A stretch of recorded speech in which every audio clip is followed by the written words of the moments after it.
When I discovered my mother-in-law had sold my grandmother's vintage wedding dress to fund her younger son's honeymoon, I thought betrayal was the worst thing I would face that day.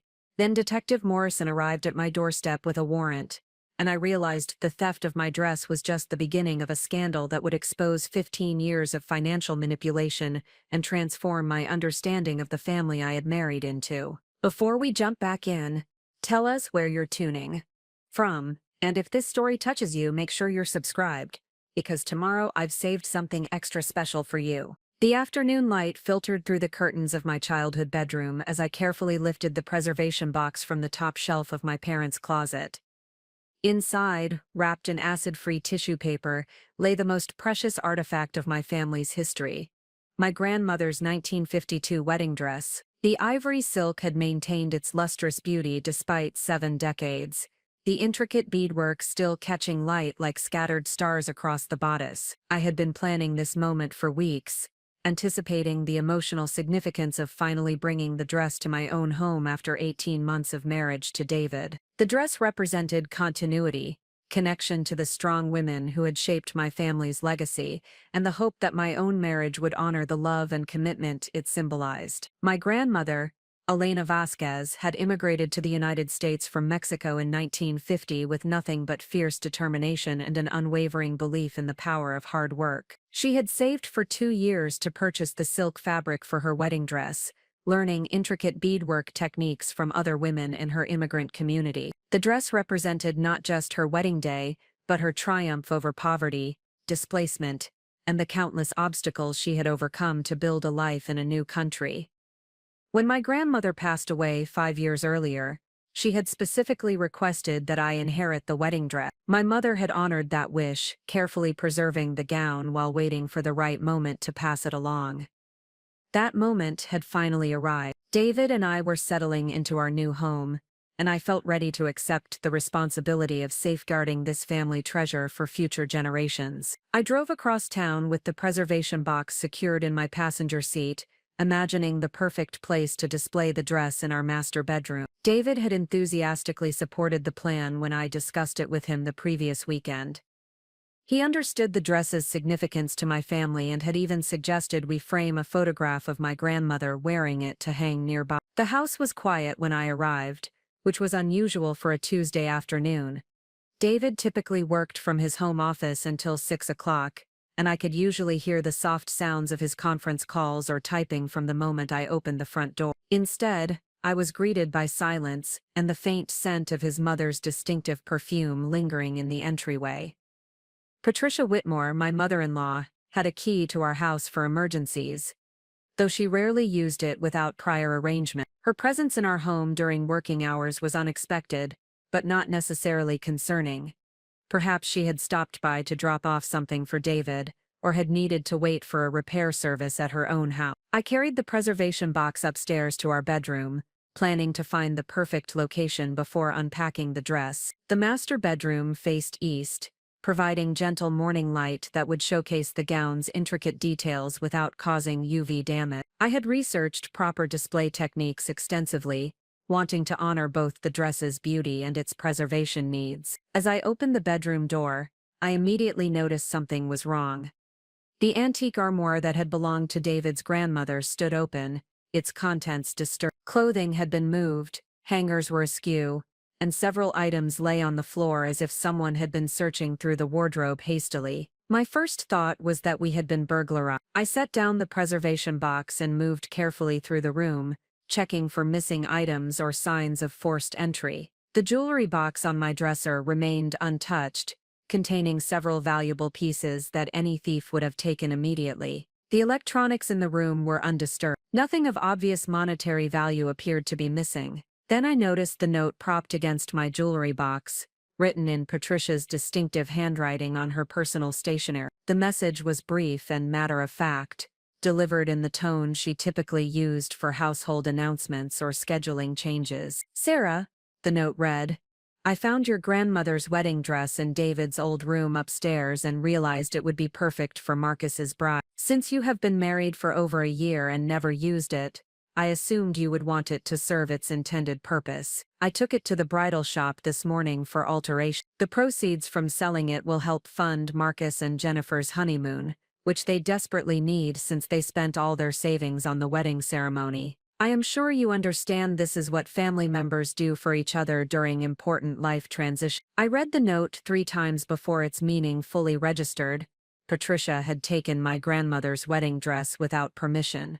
She had sold it to fund her younger son's honeymoon. She had made this decision unilaterally, without consulting me, without asking David, without acknowledging that the dress belonged to me and represented irreplaceable family history. The preservation box I had just carried upstairs contained empty tissue paper. The dress I had come to collect was already gone, transformed into cash to pay for a vacation for David's brother and his new wife. 70 years of family history had been converted into a travel budget by a woman who considered my inheritance to be community property available for redistribution according to her priority. I sank onto the edge of our bed, still holding Patricia's note, trying to process the magnitude of what had occurred. This was not a misunderstanding or a miscommunication. Patricia had deliberately entered our home, searched through our belongings, located the wedding dress and removed it for sale. She had made these choices knowing the dress held deep personal significance for me, knowing it represented my connection to my grandmother's legacy, knowing it was irreplaceable. The note's casual tone made the violation even more devastating. Patricia had written as if she were informing me about a routine household task, as if selling my family heirloom was equivalent to borrowing a cup of sugar or watering plants while we were out of town. The assumption that I would understand this theft as normal family behavior revealed a fundamental misunderstanding of boundaries, respect, and basic human decency. My phone rang, interrupting my stunned reflection. David's name appeared on the caller ID, and I answered automatically, still processing the reality of what had happened. "Sarah, how was your day?" David's voice carried its usual warmth and interest. "Did you manage to pick up your grandmother's dress?" I stared at Patricia's note, wondering how to explain that his mother had stolen my family heirloom while he worked in the office below. How could I articulate that the woman he trusted with a house key had violated that trust so completely? How could I convey the emotional devastation of losing something irreplaceable to fund someone else's vacation? "David," I said slowly, "I need you to come upstairs. Something has happened that we need to discuss immediately." The concern in his voice was immediate.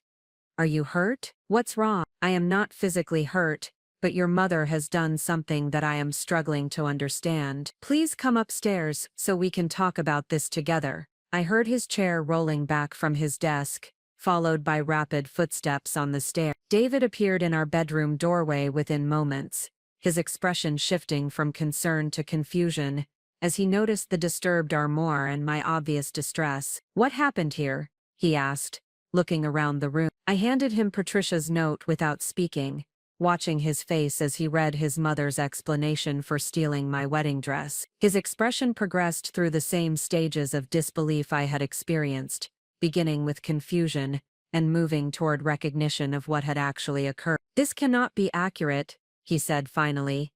"My mother would not take your grandmother's dress without permission. There must be some kind of misunderstanding." I appreciated David's initial instinct to defend his mother, but the evidence was irrefutable. The dress was gone. The note explained where it had gone and why. The disturbed armoire showed how Patricia had searched through our belongings to locate it. No misunderstanding could account for the deliberate sequence of actions required to steal and sell my family heirloom. "David," I said gently, "your mother has a key to our house. She was here this afternoon while you were working. The dress is missing, and this note explains exactly what she did with it. What kind of misunderstanding could account for all of these facts?" David read the note again, this time more slowly, as if hoping the words would change or reveal some alternative interpretation. When he finished, he sat down beside me on the bed, the note still in his hands. "I do not understand how this could have happened," he said quietly. "Why would she think this was acceptable?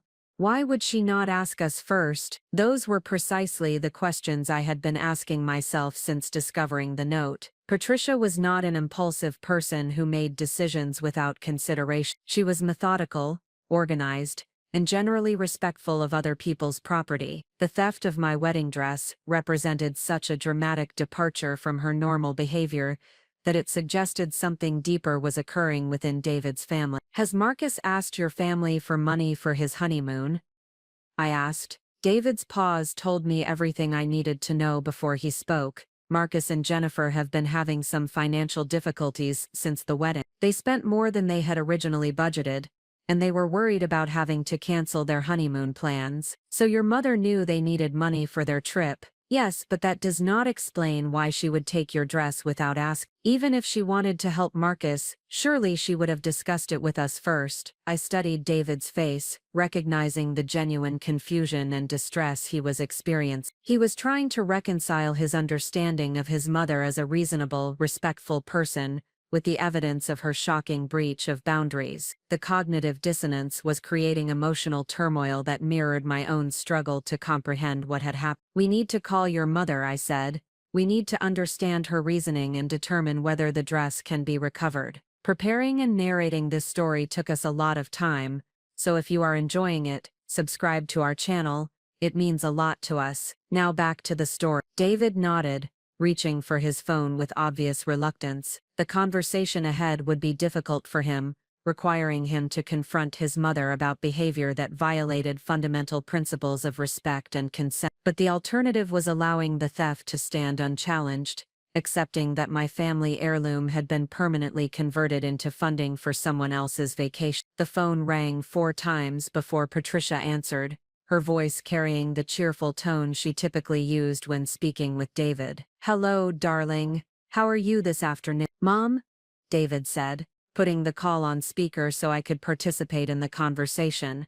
"Sarah and I found your note about her grandmother's wedding dress. We need to discuss what happened." The pause that followed was long enough to suggest Patricia was considering how to respond to an unexpected challenge to her actions. When she spoke again, her tone had shifted from cheerful to defensive. "I assumed Sarah would appreciate the opportunity to help Marcus and Jennifer during this important time in their lives. The dress was simply hanging in storage, not being used for any practical purpose." The characterization of my grandmother's wedding dress as unused storage was so reductive and dismissive that I felt physically ill. Patricia had transformed a treasured family heirloom into surplus inventory available for liquidation. She had erased the emotional, historical, and cultural significance of the dress by focusing exclusively on its immediate practical utility. "Mom," David said, carefully, "the dress belonged to Sarah's grandmother. It has tremendous sentimental value, and Sarah was planning to preserve it for future generations. You cannot sell someone else's family heirloom without their permission." "David, I am surprised by your reaction. Family members support each other during important life events. Marcus needed help with his honeymoon expenses, and the dress could provide that help. I assumed you and Sarah would want to contribute to your brother's happiness." The manipulation embedded in Patricia's response was breathtaking. She had reframed the theft of my property as family support, positioned my objection as selfishness, and implied that refusing to surrender my inheritance demonstrated lack of care for David's brother. She was using emotional manipulation to justify actions that any reasonable person would recognize as theft. "Mrs. Whitmore," I said, speaking directly into the phone, "where is my dress now? Has it already been sold?" "Sarah, dear, I took it to Bridgemont Bridal this morning. They specialize in vintage gowns and were quite excited about the piece. Such beautiful workmanship from that era. They assured me it would find an appreciative buyer who would treasure it appropriately." Bridgemont Bridal was an upscale boutique that specialized in designer and vintage wedding gowns. If Patricia had already delivered the dress for consignment, recovering it would require immediate action before it was sold to another customer. Every moment of delay reduced the likelihood of getting my grandmother's dress back. "We need the dress returned immediately," I said. "Please call the bridal shop and arrange for us to pick it up this afternoon." "Sarah, I think you are overreacting to this situation. The dress will serve its intended purpose by helping a young couple start their married life together. Surely that is more meaningful than keeping it in storage indefinitely. The condescending tone Patricia used when dismissing my attachment to my grandmother's wedding dress revealed the depth of her disrespect for my feelings and my family's history. She was not simply misunderstanding the dress's significance. She was actively minimizing it to justify her action. She was treating my emotional connection to my heritage as a rational attachment to material objects. "Mom," David said, his voice becoming firmer, "you need to call the bridal shop immediately and tell them the dress was brought in without the owner's permission. This is not negotiable. The dress needs to be returned to Sarah today." "David, I am disappointed by your reaction to this situation. I expected you to appreciate my efforts to help your brother during this important time. Instead, you are treating me as if I have done something wrong." The victim positioning was classic manipulation, designed to shift focus from Patricia's actions to our response to her actions. Rather than addressing the theft of my property, she was attempting to make David feel guilty for objecting to that theft. She was transforming herself from perpetrator to victim by characterizing our entirely reasonable demands as unreasonable treatment. "Mrs. Whitmore," I said, "you entered our home without permission, took my property without consent, and sold it without authorization. These actions constitute theft regardless of your intentions. Please call the bridal shop and arrange for the dress to be returned, or we will need to involve law enforcement." The threat of police involvement was not idle. Patricia had committed multiple crimes in her effort to fund Marcus's honeymoon: breaking and entering, theft, and possibly fraud. If she had misrepresented in her ownership of the dress to the bridal shop, I preferred to resolve the situation through direct communication, but I was prepared to pursue legal remedies if necessary. "Sarah, I think you are being quite dramatic about this situation. Perhaps we should all take some time to calm down and discuss this more rationally." "Mom," David said, "call the bridal shop now. This conversation is not over until Sarah's dress is returned." I heard Patricia sigh dramatically, the sound designed to communicate her martyrdom in the face of our unreasonable demands. "Very well. I will call Bridgemont Bridal and ask them to hold the dress until we can discuss this situation more thoroughly." "Not hold it," I corrected. "Return it. The dress needs to be returned to our house this afternoon." "I will see what can be arranged," Patricia said, her tone suggesting she was making an enormous concession, rather than correcting a serious violation of my rights. After David ended the call, we sat in silence for several minutes, both processing the conversation and its implications. Patricia had shown no genuine remorse for her actions, no recognition that she had violated my rights and David's trust. Instead, she had positioned herself as the victim of our unreasonable response to her generous efforts to help Marcus. The manipulation was sophisticated and troubling. Patricia was not simply someone who had made a poor decision in a moment of desperation. She was someone who had planned and executed the theft of my property, then attempted to manipulate us into accepting that theft as normal family behavior. The calculated nature of her actions suggested this was not an isolated incident, but rather a pattern of boundary violations that had been previously unrecognized or unchallenged. "David," I said quietly, "has your mother ever taken things from our house before without asking?" David's pause was longer than I expected, suggesting he was considering incidents he had previously dismissed or rationalized. "There have been a few times when she borrowed items and forgot to mention it until later. Kitchen equipment for parties, books she wanted to read, that sort of thing. But nothing like this, nothing with real sentimental value." The pattern was becoming clearer. Patricia had been testing boundaries for some time, gradually escalating her presumptions about access to our property. The theft of my wedding dress represented the culmination of a long-term pattern of treating our home and belongings as extensions of her own resources. "How often does she use her key to enter the house when we are not here?" I asked. Again, David's pause suggested he was reconsidering incidents he had previously accepted as normal. "More often than I realized. Now that I think about it, she usually has reasonable explanation. Checking on the house while we were traveling, accepting deliveries when we were not home, using our kitchen for holiday preparations when hers was occupied. Each of these explanations sounded reasonable in isolation, but collectively they painted a picture of someone who had gradually expanded her sense of entitlement to our private space. Patricia had been conditioning us to accept her presence in our home, without explicit invitation, creating the foundation for more serious boundary violations, like the theft of my wedding dress. My phone rang, interrupting our analysis of Patricia's behavior pattern. The caller ID showed an unknown local number, which I answered cautiously. "Is this Sarah Whitmore?" The voice was male, professional, and unfamiliar. "This is Sarah Martinez Whitmore," I corrected, using the hyphenated name I had adopted after marriage. "Mrs. Martinez Whitmore, this is Detective Morrison, with the Metro Police Department. I am calling about a vintage wedding dress that was brought to Bridgemont Bridal earlier today. The shop owner contacted us because they had concerns about the circumstances of the consignment." My heart Detective Morrison was calling about my grandmother's wedding dress. The bridal shop had contacted police about Patricia's attempt to sell it. The theft that I had hoped to resolve through family communication had already escalated to law enforcement involvement. "Detective Morrison," I said, putting the call on speaker so David could hear.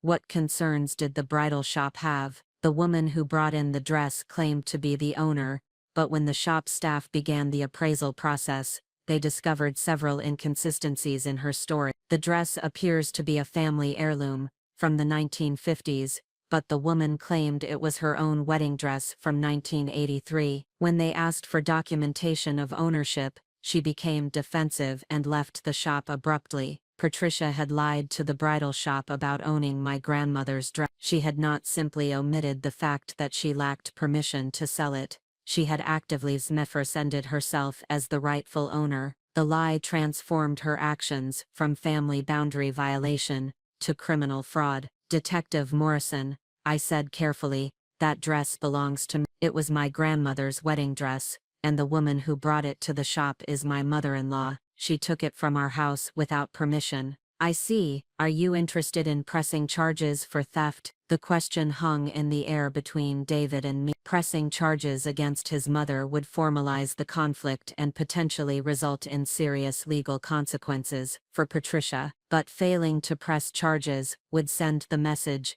that stealing my property was acceptable, as long as it was done by a family member. "Detective Morrison, I would like to recover my dress and discuss our options for ensuring this does not happen again." "Understood. I am actually in your neighborhood, following up on another matter. Would it be convenient for me to stop by your house to discuss the situation and arrange for the dress to be returned?" I looked at David, who nodded despite the obvious stress the situation was causing him. "That would be very helpful, Detective Morrison. We are at home now." "Excellent. I will be there within the hour. In the meantime, please do not contact the person who took the dress. We prefer to handle communication through official channels once law enforcement is involved." After ending the call, David and I sat in stunned silence. The afternoon had progressed from my excitement about bringing home my grandmother's wedding dress to the reality that my mother-in-law had committed theft and fraud in her effort to fund her son's honeymoon. What had begun as a family conflict was now a criminal matter requiring police intervention. "Sarah," David said quietly, "I am so sorry this happened. I had no idea my mother was capable of something like this." I appreciated David's support, but I was beginning to realize that Patricia's actions represented something larger than an isolated incident of poor judgment. The theft of my wedding dress was revealing patterns of manipulation, entitlement, and boundary violation that had been developing for years. The question was no longer just about recovering my dress, but about understanding the full scope of Patricia's misconduct and protecting ourselves from future violations. The sound of a car door closing in our driveway interrupted my reflection. Through the bedroom window, I could see Detective Morrison walking toward our front door, official-looking folder in his hand. The conversation ahead would determine not just whether I recovered my grandmother's wedding dress, but whether Patricia would face consequences for her action. As we walked downstairs to meet Detective Morrison, I realized that this afternoon had fundamentally changed my understanding of the family I had married into. The woman I had trusted with a key to my home had violated that trust in the most shocking way possible. The theft of my wedding dress was just the beginning of discoveries that would transform my marriage and my life in ways I could never have imagined. The doorbell rang, and David opened the door to reveal Detective Morrison, a middle-aged man, with kind eyes and the measured demeanor of someone accustomed to dealing with family conflicts that had escalated beyond private resolution. "Mr. and Miss Martinez Whitmore," he said, showing his badge, "thank you for agreeing to speak with me about this situation. I believe we can get this resolved fairly quickly, but I do have some questions about the broader circumstances surrounding the theft of your dress." As Detective Morrison entered our house, I realized that Patricia's theft of my wedding dress was about to expose secrets that would change everything I thought I knew about David's family. The warrant mentioned in his phone call was not just about my dress, it was about a pattern of financial misconduct that had been hidden for years. The breaking point had arrived, and there was no going back. Detective Morrison settled into our living room chair with the practiced ease of someone accustomed to conducting sensitive interviews in domestic settings. His presence transformed our home from a private sanctuary into an official investigation site, lending gravity to circumstances that Patricia had dismissed as family disagreement. The folder he carried contained documents that would reveal the true scope of her misconduct. "Before we discuss the wedding dress situation," Detective Morrison began, "I need to ask whether either of you has noticed any unusual financial activity in your accounts recently. Credit card charges you did not authorize, changes to automatic payments, missing mail related to banking or investments." David and I exchanged glances, both recognizing the detective's questions as indicators of something far more serious than the theft of my grandmother's dress. Financial fraud investigations required extensive documentation and typically involved multiple victims across extended time periods. The scope of Detective Morrison's inquiry suggested Patricia's crimes extended beyond a single afternoon's poor judgment. "What kind of unusual activity should we be looking for?" David asked, his voice carrying the careful control of someone preparing for devastating news. Detective Morrison opened his folder and withdrew several pages of bank statements and financial records. "Over the past 18 months, we have documented a pattern of identity theft and financial fraud involving Mrs. Patricia Whitmore. She has been using family members' personal information to open credit accounts, redirect mail to unauthorized addresses, and access financial resources without permission." The revelation hit David like a physical blow. His mother had not simply stolen my wedding dress on impulse. She had been conducting systematic financial fraud against her own family members for over a year. The theft of my heirloom was merely the most recent escalation in a pattern of criminal behavior that had been carefully concealed from her victim. "Are you saying my mother has been stealing money from us?" David asked. Detective Morrison consulted his notes before responding.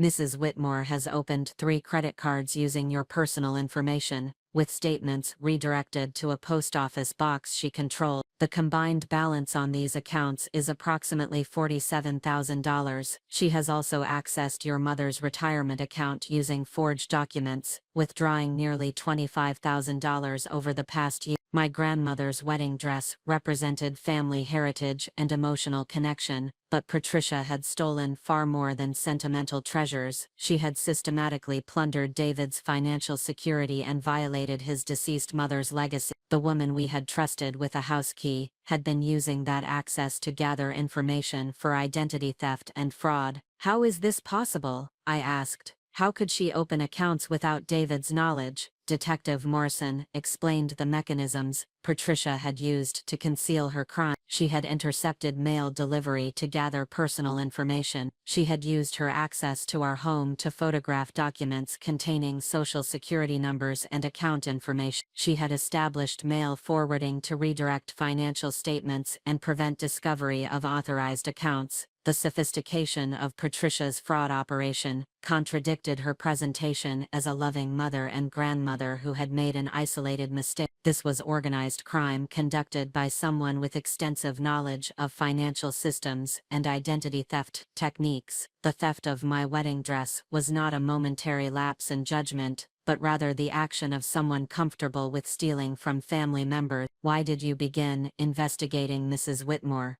David asked. Detective Morrison's expression grew more serious as he explained the circumstances that had brought Patricia to law enforcement attention. Mrs. Whitmore's daughter-in-law, Jennifer, contacted our financial crimes unit last month after discovering suspicious activity on her credit report. Jennifer had never applied for credit cards with certain companies, but accounts had been opened in her name with significant balances. Jennifer was Marcus's new wife, the woman whose honeymoon Patricia had funded through selling my grandmother's wedding dress. Patricia had been stealing from Jennifer while simultaneously using the proceeds from my stolen property to benefit Jennifer's marriage. The circular nature of the fraud was both stunning and revealing of Patricia's psychological state. Jennifer initially assumed the identity theft was committed by strangers. Detective Morrison continued. However, when our investigation revealed the cards were being used to purchase luxury items and services that Patricia was known to enjoy, Jennifer began to suspect family involvement. The investigation had expanded from Jennifer's individual case to encompass Patricia's entire extended family network. Detective Morrison had discovered that Patricia had been systematically targeting relatives for financial exploitation, using her position as trusted family member to gather information and access resources. "How many family members has she stolen from?" I asked. Detective Morrison consulted his folder again, revealing the breadth of Patricia's criminal enterprise. "Based on our investigation, Mrs. Whitmore has committed fraud against at least 7 family members over the past 3 years. The total amount stolen exceeds $130,000. $130,000. Patricia had stolen more money from her own family than many people earned in multiple years of legitimate employment. She had transformed family relationships into opportunities for financial exploitation, using trust and emotional manipulation to conceal systematic theft." David sat in stunned silence, processing the magnitude of his mother's betrayal. The woman who had raised him, who had attended his wedding, who had been welcomed into our home with complete trust, had been methodically stealing from everyone who cared about her. The cognitive dissonance was overwhelming. "Detective Morrison," I said, "what happens next in your investigation?" The detective explained that Patricia would be arrested within the next 24 hours on charges including identity theft,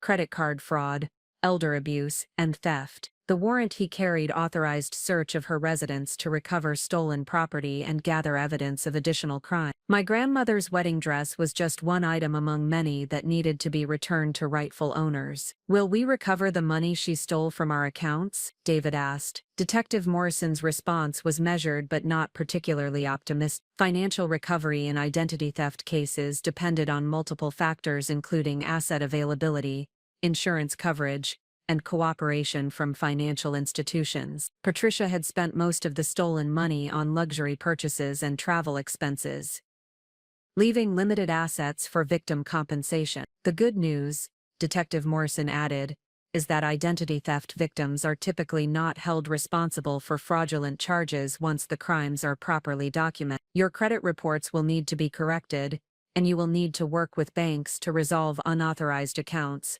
but your personal financial liability should be minimal." The process of recovering from Patricia's fraud would be extensive and time-consuming. David would need to file police reports, contact credit agencies, communicate with multiple financial institutions, and potentially testify in criminal proceedings. The administrative burden of cleaning up his mother's crimes would affect our lives for months or years. "What about the wedding dress?"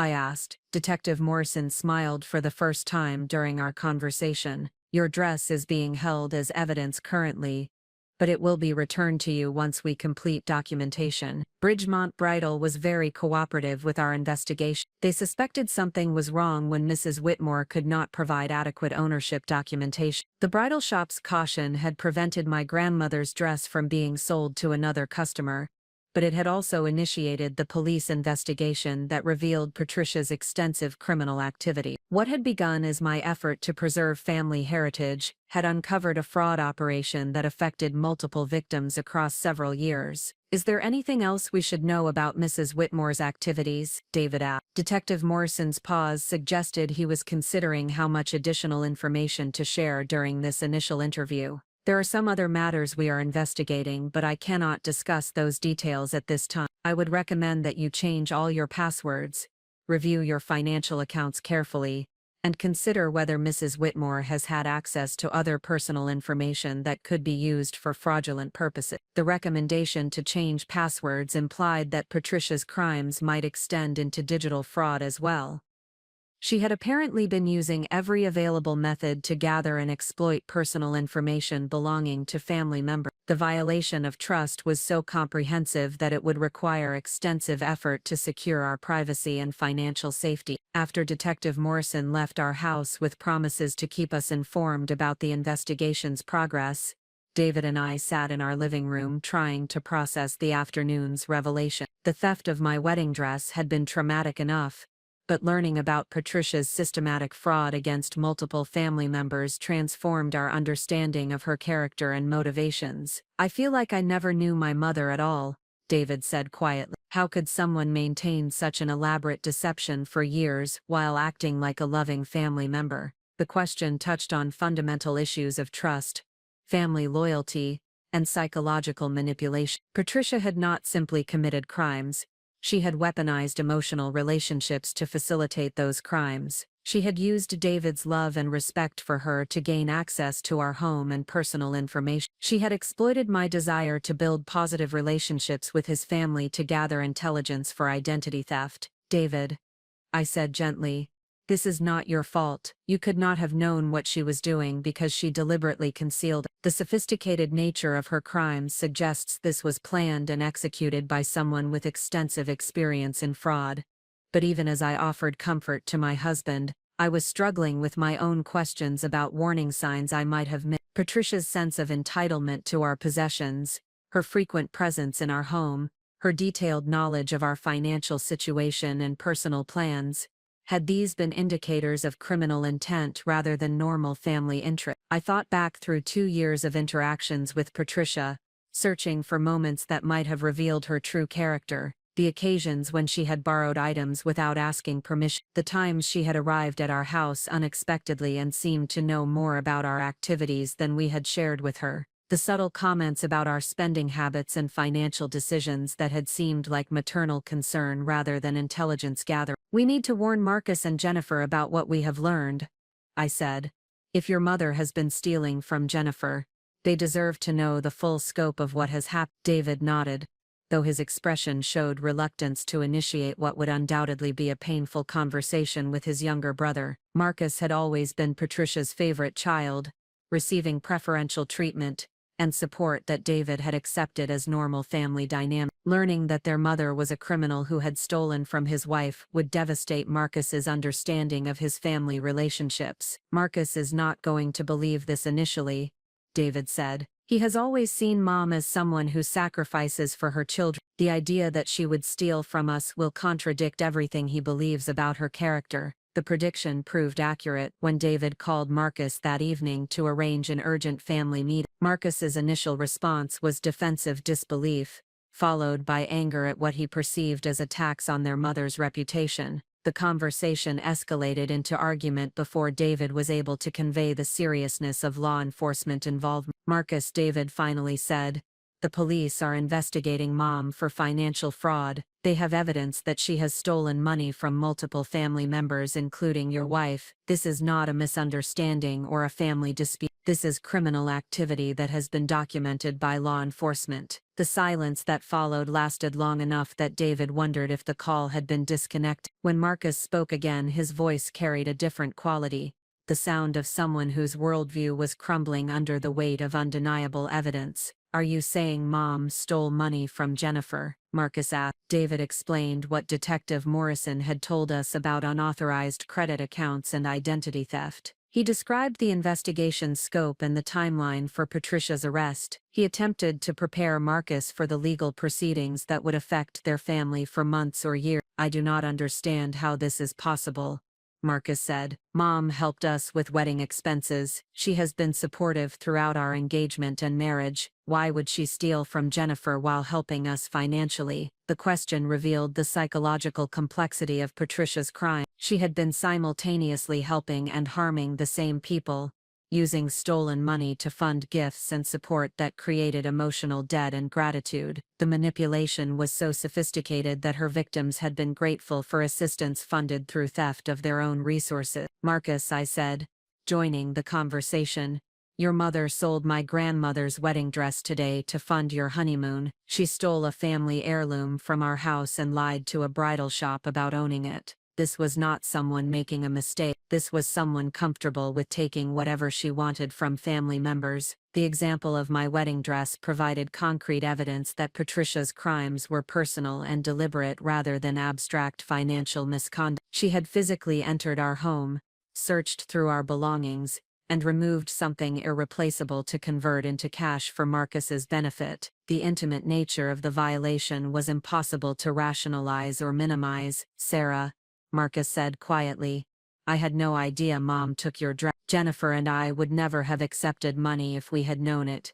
came from stealing your family heirloom. I believed Marcus's sincerity, but his statement revealed how effectively Patricia had concealed the sources of her financial assistance. She had created the appearance of generosity while actually redistributing stolen wealth among family members. Her victims had been unknowingly complicit in her crimes, through accepting gifts and support funded by theft. The conversation with Marcus continued for over an hour as we explained everything Detective Morrison had shared about Patricia's criminal activities. By the end of the call, Marcus had agreed to meet with law enforcement to provide information about his mother's financial assistance and to cooperate with the investigation. I feel like our entire family has been built on lies, Marcus said before ending the call. If Mom has been stealing money for years, how much of our relationship with her has been based on manipulation rather than genuine love? The question haunted me as David and I prepared for bed that evening. Patricia had not simply committed financial crimes,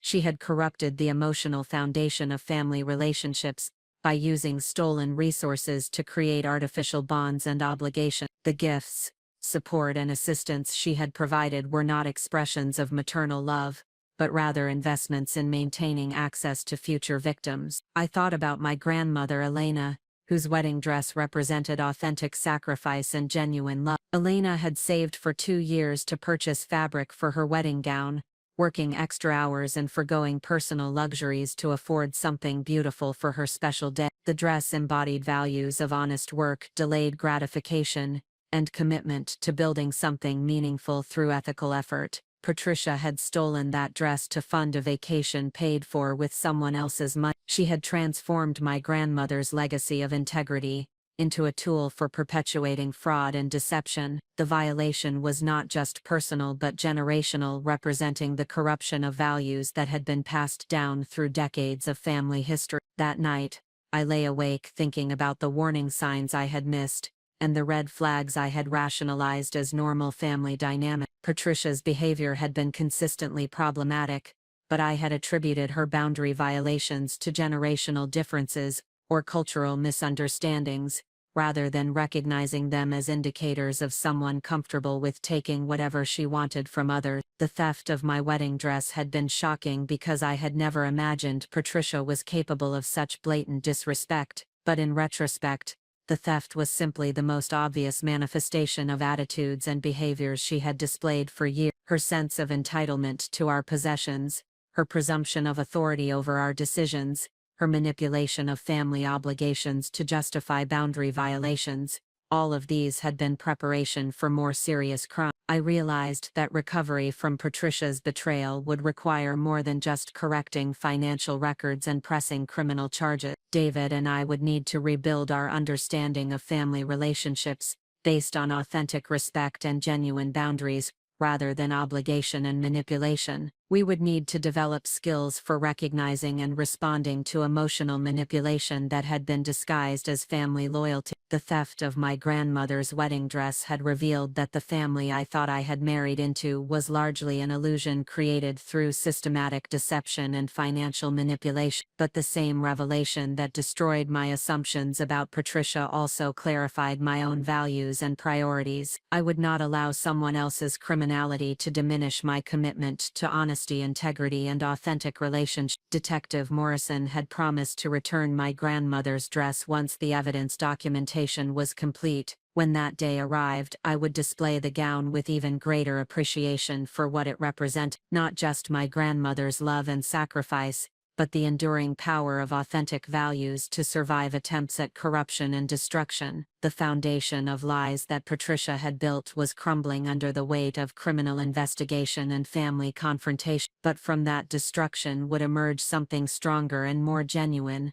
relationships based on truth rather than manipulation, respect rather than exploitation, and authentic love rather than financial obligation. The breaking point had revealed the foundation. Now the real work of reconstruction could begin. The morning light filtered through the kitchen window of my childhood home as I sat across from my mother, Elena Martinez Rodriguez, reviewing the financial documents Detective Morrison had requested. 3 days had passed since Patricia's arrest, and the investigation was expanding to encompass victims across multiple states and decades. What had begun as the theft of my grandmother's wedding dress was revealing a criminal enterprise that challenged everything I had believed about family loyalty and trust. My mother spread bank statements and credit reports across the kitchen table where I had completed homework assignments throughout elementary and high school. The familiar setting provided comfort as we confronted the uncomfortable reality that Patricia's crimes had extended beyond David's immediate family to include distant relatives and family friends who had maintained contact over the years. "Sarah, look at this credit card statement," my mother said, pointing to charges that appeared under her maiden name. "I never opened an account with this company, but someone has been making purchases using my social security number and personal information." The statement showed consistent monthly charges for luxury items and services spanning 18 months, expensive restaurant meals, high-end retail purchases, spa treatments, and travel expenses that my mother's modest retirement income could never have supported. Patricia had been stealing from my mother while simultaneously visiting our home for family dinners and holiday celebrations. The violation was particularly devastating because my mother had welcomed Patricia into our extended family with genuine warmth and respect. She had shared stories about our family history, provided details about our cultural traditions, and treated Patricia as the daughter-in-law she had always hoped to have. Patricia had weaponized that trust to gather personal information for identity theft and financial fraud. "Mom, when did you first meet Patricia?" I asked, trying to understand the timeline of their relationship and the opportunities for information gathering. My mother's expression grew thoughtful as she recalled the early days of my relationship with Dave. "Patricia came to your engagement party, of course, but I think our first real conversation was at the bridal shower your cousins organized. She seemed so interested in our family traditions, and asked many questions about your grandmother's immigration story." The memory took on sinister significance now that I understood Patricia's criminal activities. Her apparent interest in family history had been intelligence gathering designed to establish emotional connections while collecting personal information that could be used for fraud. She had transformed intimate family sharing into raw material for identity theft. "What kind of questions did she ask?" I pressed. My mother closed her eyes, retrieving details that had seemed innocuous at the time but now revealed their true purpose. "She wanted to know about your grandmother's full name, her birth date, where she had lived before coming to the United States. She asked about family members who had passed away, saying she wanted to understand the heritage you would be bringing to your marriage with David." Every question Patricia had posed represented information that could be used to create fraudulent accounts or access existing financial resources. My grandmother's full name, and birth date provided identity verification information about deceased family members offered opportunities to create accounts using names of people who could not object to unauthorized activity. The sophistication of Patricia's approach demonstrated experience and planning that extended far beyond opportunistic theft. She had been conducting systematic reconnaissance during family gatherings, holiday celebrations, and social events, gathering intelligence that would support years of criminal activity. Her victims had been grateful for her apparent interest in their lives while unknowingly providing tools for their own financial exploitation. "Sarah," my mother said quietly, "I feel responsible for sharing information that she used to steal from our family. If I had been more careful about personal details, perhaps none of this would have happened." I reached across the table to take my mother's hand, recognizing the guilt and self-blame that Patricia's crimes had created among her victims. "Mom, you could not have known that Patricia was gathering information for criminal purposes. She manipulated normal family conversations to serve her illegal activities. The responsibility belongs entirely to her." But even as I offered comfort to my mother, I was struggling with my own questions about warning signs and missed opportunities for protection. Patricia's behavior had been consistently problematic throughout my relationship with David, displaying patterns of entitlement, manipulation, and boundary violation that I had rationalized as personality quirks rather than recognizing as indicators of someone comfortable with taking whatever she wanted from others. I thought back to the early months of my relationship with David, when Patricia had seemed like the ideal mother-in-law. She had welcomed me into the family with apparent enthusiasm, expressing interest in my career, my hobbies, and my background. She had offered to help with wedding planning, volunteered to host family gatherings, and positioned herself as a resource for navigating family dynamics and tradition. The helpfulness had felt genuine at the time, creating positive feelings about joining David's family and building relationships with his relatives. But I now recognized that Patricia's assistance had always come with subtle expectations of reciprocity, information sharing, access to personal spaces, involvement in financial decisions, and gradually increasing presumptions about authority over matters that should have remained private. The pattern had been so gradual that I had adapted to each escalation without recognizing the cumulative effect. Patricia's sense of entitlement to our possessions had grown from borrowing kitchen equipment to searching through our bedroom furniture. Her presumption of authority over family decisions had expanded from offering advice to making unilateral choices about our resources and relationships. My phone interrupted my reflection, displaying a call from Jennifer, Marcus's wife and one of Patricia's most recent victims. Jennifer had been cooperating with Detective Morrison's investigation, providing documentation of the identity theft and credit fraud that had affected her financial security during the early months of her marriage. "Sarah," Jennifer's voice carried exhaustion and emotional strain, "I just finished meeting with the bank about closing the fraudulent accounts. They found 3 more credit cards that Patricia opened using my information, with combined balances exceeding $25,000. $25,000 represented more money than Jennifer earned in an entire year of her part-time teaching position. Patricia had stolen enough to significantly impact Jennifer's financial future while simultaneously offering assistance and support that created emotional bonds and family obligations. "Jennifer, I am so sorry this has happened to you," I said. "Have the banks been helpful in resolving the unauthorized accounts?" Jennifer's response revealed the administrative burden that financial fraud created for victims. "The banks require extensive documentation to prove I did not authorize the account. Police reports, notarized statements,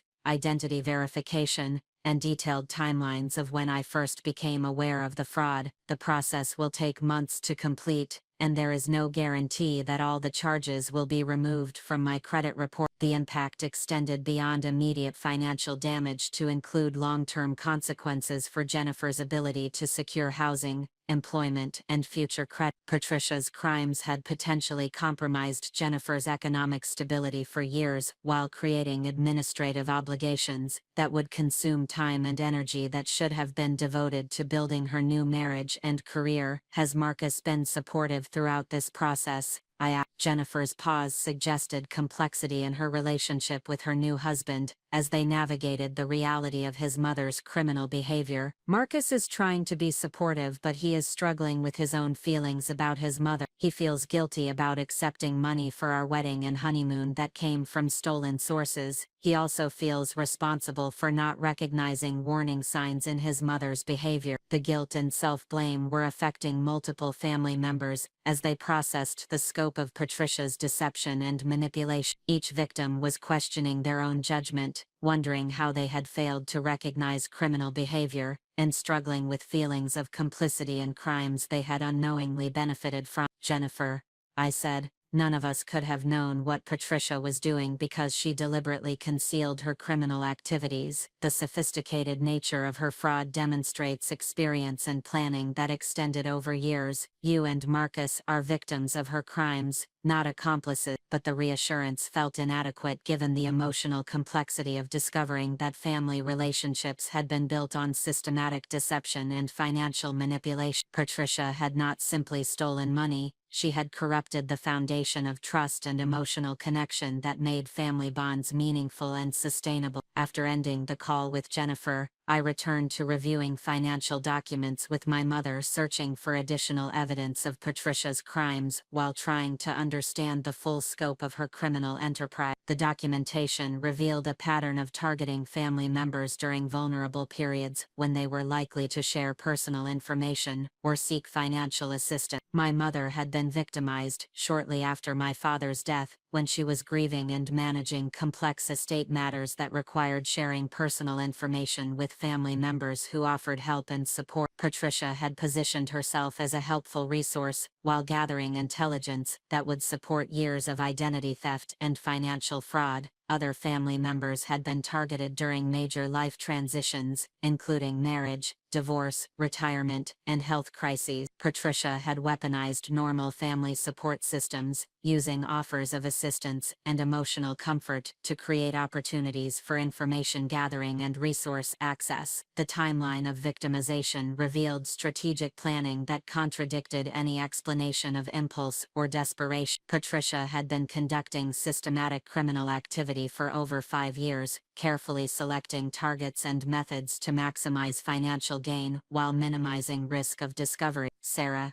my mother said, looking up from the bank statements, "I think Patricia may have been stealing from our family even longer than the police investigation has documented. I found some irregularities in statements from 6 years ago that I had attributed to bank errors at the time." The possibility that Patricia's crimes extended even further into the past was both shocking and logical given the sophistication of her current operation. Financial fraud rarely began with complex identity theft schemes. It typically evolved from smaller violations that tested boundaries and developed skills for more serious criminal activity. I called Detective Morrison to report my mother's discovery and arrange for additional financial records to be reviewed as part of the ongoing investigation. The detective's response confirmed that Patricia's criminal activities were likely more extensive than initially documented, with potential victims spanning multiple states and decades. "Ms. Martinez Whitmore," Detective Morrison said,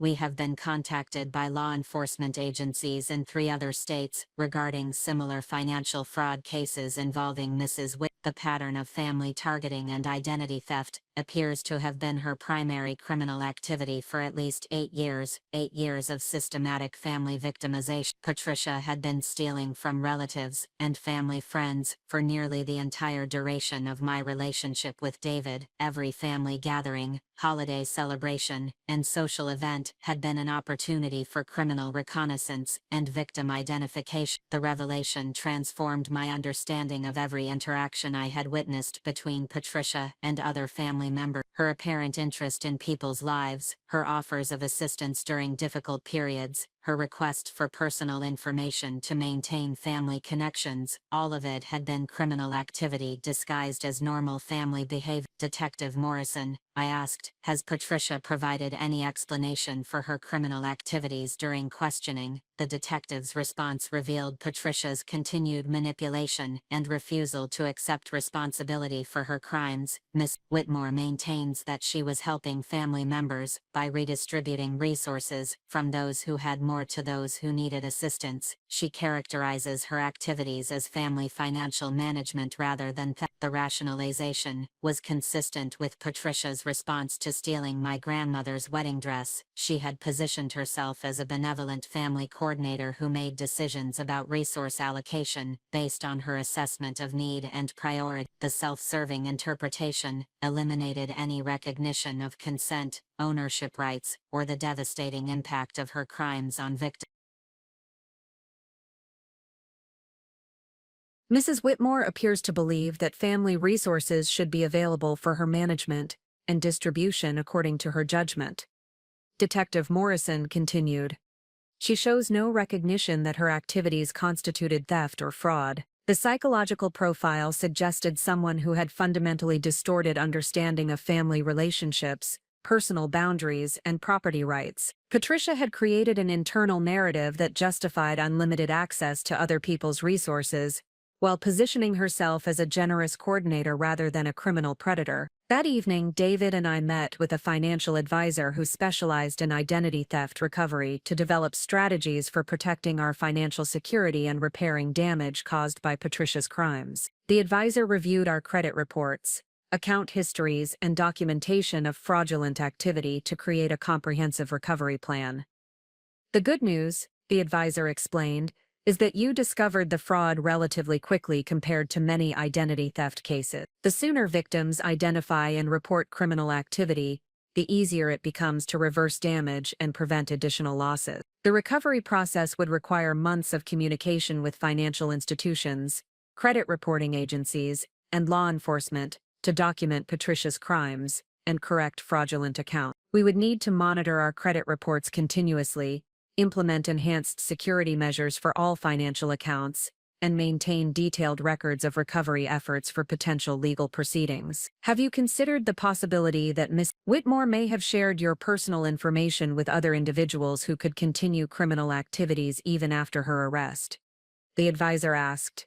The question introduced a new dimension of vulnerability that extended beyond Patricia's individual crime. If she had been part of a larger criminal network or had sold personal information to other fraudsters, our exposure could continue indefinitely regardless of her incarceration. The financial advisor recommended comprehensive security measures, including credit monitoring services, fraud alerts on all accounts, and regular review of financial statements for unusual activity. We would essentially need to assume that our personal information had been compromised and take permanent protective measures to prevent future victimization. As we drove home from the meeting with the financial advisor, David and I discussed the emotional impact of discovering that his mother had been a career criminal who had targeted our family for systematic exploitation. The theft of my wedding dress had been traumatic, but learning about years of financial fraud created a deeper sense of betrayal and violation. Sarah, David said quietly, I keep wondering how I could have lived with my mother for 18 years without recognizing that she was capable of this level of deception and manipulation. The question reflected the psychological challenge that many family members of criminals faced when confronting the reality that people they loved and trusted had been living double lives. Patricia had maintained the appearance of a caring mother and grandmother,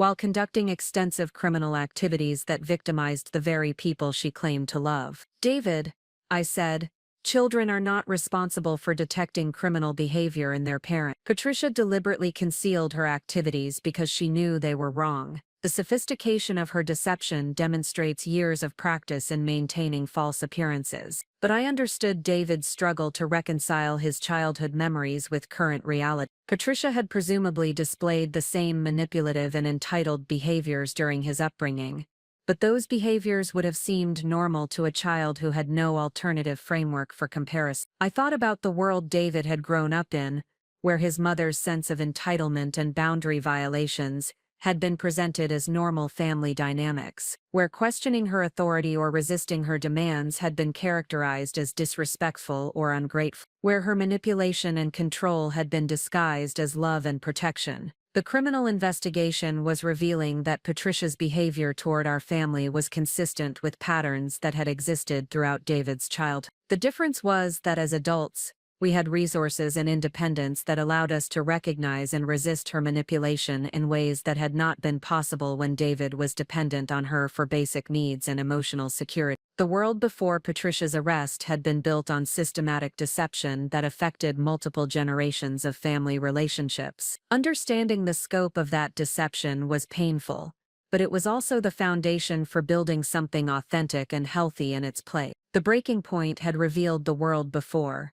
Now we could begin creating the world we actually wanted to live in. The morning of Patricia's arraignment arrived with unseasonable warmth for October, as if the weather itself was conspiring to make an already surreal day feel even more disconnected from reality. I stood in the courthouse hallway beside David, watching other families navigate their own legal crises while we prepared to confront the woman who had systematically stolen from everyone she claimed to love. Detective Morrison had prepared us for what to expect during the proceedings, but no amount of preparation could fully address the emotional complexity of watching a family member face criminal charges. Patricia would be formally charged with 17 counts of identity theft, credit card fraud, elder abuse, and grand larceny. The accumulated evidence represented 8 years of criminal activity that had affected dozens of victims across multiple states. Jennifer and Marcus arrived at the courthouse 15 minutes before the hearing was scheduled to begin, both looking as though they had not slept in days. Marcus's appearance was particularly striking because he bore such a strong physical resemblance to David, yet his expression carried a haunted quality that reflected his struggle to reconcile childhood memories with current reality. "Sarah," Jennifer said quietly as we gathered in the hallway, "I wanted to thank you for encouraging us to cooperate with the investigation. If you had not pressed charges about your grandmother's wedding dress, the police might never have discovered the full scope of Patricia's criminal activity." The gratitude was both appreciated and painful because it highlighted how a single moment of courage in defending my grandmother's legacy had uncovered years of criminal behavior that had been carefully concealed from its victim. The theft of my wedding dress had been shocking enough to break through the denial and rationalization that had protected Patricia from accountability for so long. "Jennifer," I replied, "you and Marcus deserve to know the truth about what has been happening to your finance. No one should have to start their marriage dealing with debt and credit damage caused by a family member's criminal behavior." But even as I offered support to Jennifer, I was grappling with my own growing awareness of how thoroughly Patricia had manipulated every aspect of our family relationships. The criminal charges being filed today represented only the illegal activities that could be documented and prosecuted. They did not address the psychological manipulation, emotional abuse, and systematic boundary violations that had created the foundation for her crime. The bailiff called our case, and we entered the courtroom to witness Patricia's first public accountability for actions that had remained hidden for years. She appeared smaller than I remembered, dressed in the orange jumpsuit that marked her transition from respected family matriarch to criminal defendant. Her lawyer, a public defender who looked overwhelmed by the complexity of the charges, shuffled through papers while Patricia stared straight ahead with an expression of resigned defiance. Judge Catherine Rodriguez reviewed the charges with methodical precision, reading each count aloud while Patricia remained standing with her hands clasped behind her back. The recitation of criminal activities took nearly 15 minutes, a comprehensive catalog of fraud, theft, and deception that had affected multiple generations of family members. "Miss Whitmore," Judge Rodriguez said after completing the formal charges, "do you understand the nature of the accusations against you?" Patricia's response was barely audible from our position in the gallery, but her lawyer's subsequent consultation suggested she was maintaining her position that her activities constituted family financial management rather than criminal behavior. The delusion was both frustrating and revealing of someone who had constructed an elaborate internal narrative to justify actions that any reasonable person would recognize as theft. The prosecutor, Assistant District Attorney Michael Chen, presented a summary of evidence that demonstrated the scope and sophistication of Patricia's criminal enterprise. Bank records, credit applications, forged documents, and victim testimony painted a picture of systematic exploitation that had been carefully planned and executed over multiple years. Chen stated, The defendant has used her position as a trusted family member to gain access to personal information and financial resources belonging to relatives spanning 3 generations. The total amount stolen exceeds $200,000, with victims including elderly relatives on fixed incomes and young adults establishing their financial independence. $200,000. The figure was significantly higher than Detective Morrison had initially estimated, reflecting additional discoveries as the investigation expanded to include victims in other states. Patricia had stolen enough money to purchase a house, fund multiple college educations, or provide substantial retirement security. Instead, she had spent the money on luxury items and experiences that created no lasting value for anyone. Judge Rodriguez set bail at $50,000, a sum that Patricia's family could not afford, given that most of her relatives were either victims of her crimes or unwilling to provide financial assistance to someone who had stolen from them. The practical result was that Patricia would remain in custody until her trial, scheduled for early December. As we left the courthouse, Marcus approached David and me with obvious reluctance, his expression reflecting the internal conflict between family loyalty and recognition of criminal behavior that could not be defended or rationalized. "David," Marcus said quietly, "I need to ask you something that has been bothering me since we learned about Mom's criminal activities. Did she ever do anything when we were children that should have warned us she was capable of this level of deception?" The question touched on fundamental issues of child development, family dynamics, and the long-term impact of growing up with someone who displayed manipulative and entitled behaviors as normal parenting approach. David and Marcus had both been raised by someone whose criminal activities were simply the adult manifestation of character traits that had been present throughout their childhood. "Marcus," David said thoughtfully, "I have been asking myself the same question. When I think back to our childhood, I can remember times when Mom would take things from other people without asking permission, or when she would lie about circumstances to get what she wanted. But as children, we accepted her behavior as normal because we had no alternative framework for comparison. The recognition was painful but important because it helped explain how Patricia had been able to maintain criminal activities for so long without detection by family members who should have been positioned to recognize problematic patterns. Her victims had been conditioned from childhood to accept her manipulation and boundary violations as normal family dynamics. I thought about the stories David had shared about his childhood during the early months of our relationship. Incidents that had seemed like amusing family anecdotes at the time now revealed themselves as examples of Patricia's long-standing patterns of entitlement and deception. The time she had taken expensive items from a neighbor's house during a social gathering,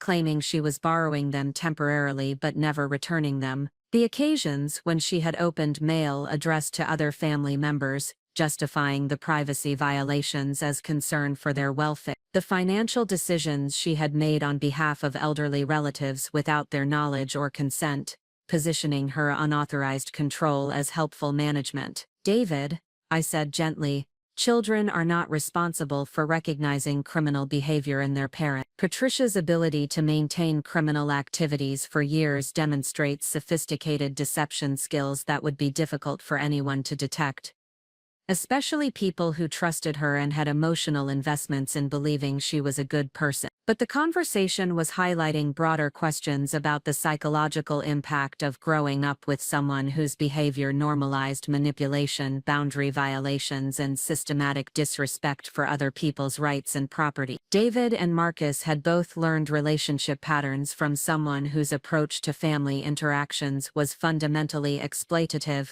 rather than genuinely caring. The recognition was creating opportunities for both brothers to examine their own relationship behaviors and identify areas where Patricia's influence might have created problematic assumptions about boundaries, consent, and respect for others. The process was painful but necessary for developing healthier approaches to family relationships and personal interaction. Marcus excused himself to drive Jennifer home from the courthouse, but he paused before leaving to make a commitment that reflected his growing awareness of the changes needed within their family system. "David," Marcus said, Jennifer and I have decided to attend counseling to help us process what we have learned about Mom and to make sure we do not repeat destructive patterns in our own marriage. I think it would be beneficial if we could all work together to understand how Mom's behavior affected our family relationships. The suggestion represented a significant shift from Marcus's initial defensive reaction to learning about Patricia's criminal activity. He was moving beyond denial and blame toward recognition that recovery would require active effort to understand and change family dynamics that had enabled years of criminal behavior to continue undetected. After Marcus and Jennifer left,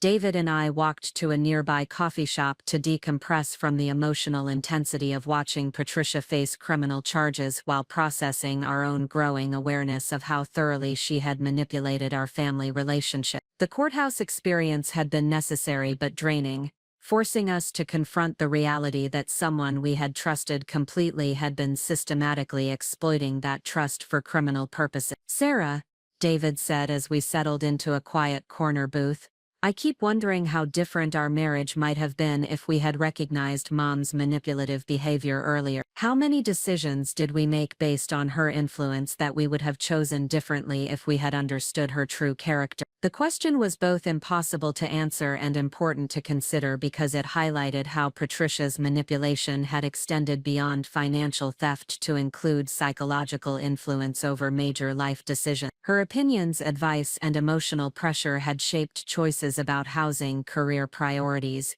financial planning, and family relationships in ways that served her interests rather than our well-being. I thought about the house we had purchased, influenced by Patricia's strong opinions about neighborhood desirability and investment potential. The financial decisions we had made based on her advice about insurance, retirement planning, and emergency fund management. The social relationships we had prioritized because of her assessments of which family members and friends were worthy of our time and attention. "David, I think we need to systematically review major decisions we have made during our marriage and evaluate whether Patricia's influence led us away from choices that would have better served our actual goals and values. The process would be extensive and potentially painful, requiring us to acknowledge that many aspects of our married life had been shaped by someone whose primary interest was maintaining access and control rather than supporting our happiness and success. But the alternative was continuing to live according to patterns and priorities that had been imposed by someone whose judgment had been fundamentally compromised by criminal behavior and psychological manipulation." Over the following weeks,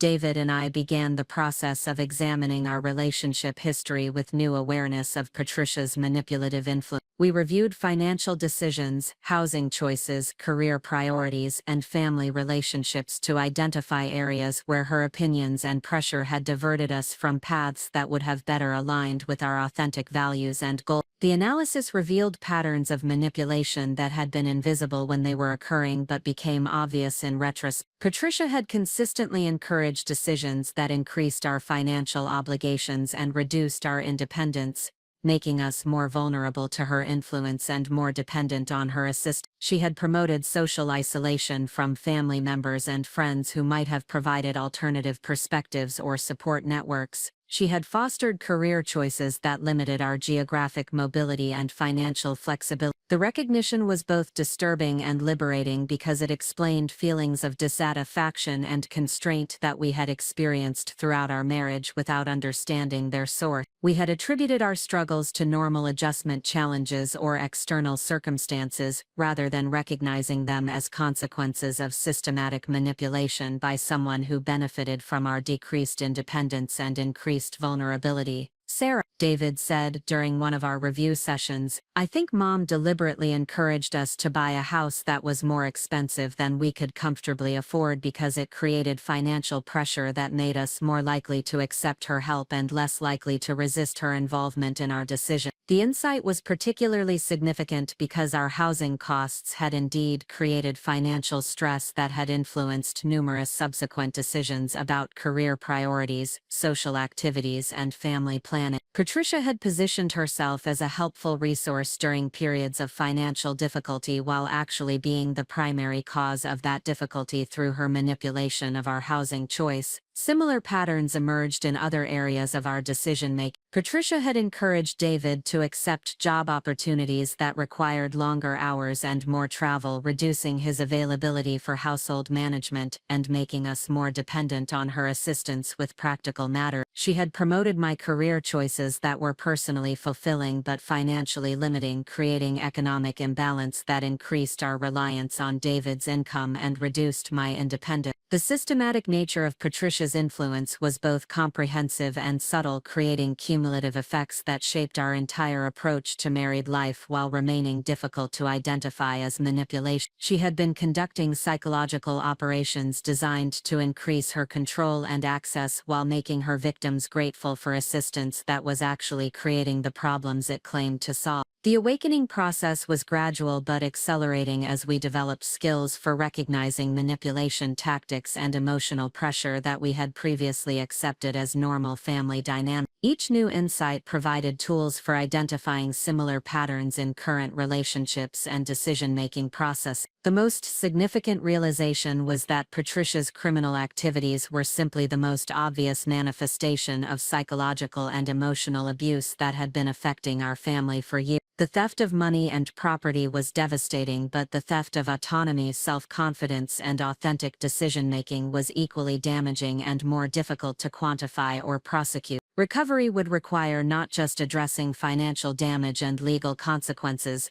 but rebuilding our capacity for independent judgment and authentic relationship building. We needed to develop skills for recognizing and resisting manipulation while learning to trust our own perceptions and priorities, rather than deferring to external authority figures who claimed to know what was best for us. The gradual awakening was revealing the scope of what had been lost through years of systematic manipulation. But the same process that exposed the damage was also creating opportunities to reclaim authenticity, independence, and genuine connection with each other and with family members who shared our commitment to honest and respectful relationships. The breaking point had initiated the awakening. Now we could begin the process of conscious choice and deliberate reconstruction of our lives according to our actual values rather than someone else's manipulative agenda. The call came at 6:30 on a Tuesday morning 3 weeks after Patricia's arraignment, while David and I were reviewing insurance documents that required updating following the discovery of her fraudulent activity. Detective Morrison's voice carried an urgency that immediately commanded attention,